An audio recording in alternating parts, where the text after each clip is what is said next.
ഇന്ന് ഞാൻ മത്തങ്ങ പറിക്കാൻ പോവുകയാണേ.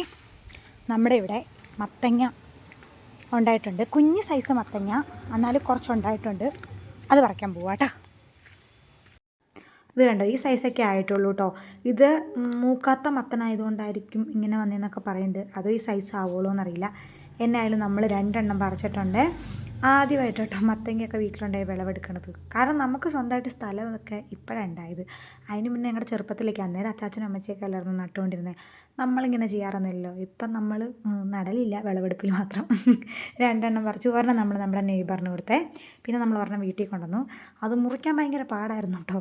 ഞാൻ കുറച്ചധികം കഷ്ടപ്പെട്ടു അത് മുറിക്കാനായിട്ട്. കുറച്ച് മൂപ്പ് കുറവുണ്ടായിരുന്നു, എന്നാലും കുഴപ്പമൊന്നുമില്ലായിരുന്നു. തൊലിയൊക്കെ ചേർത്താൽ നല്ല സുഖമായിരുന്നു. അതുകൊണ്ട് നല്ല യെല്ലോ കളറൊക്കെ ആയിട്ടുണ്ടായിരുന്നു. എന്നിട്ട് നമ്മളത് പയറിട്ട്, മത്തങ്ങയും പയറും വെക്കില്ലേ, അങ്ങനെ വെക്കാനായിരുന്നു കേട്ടോ.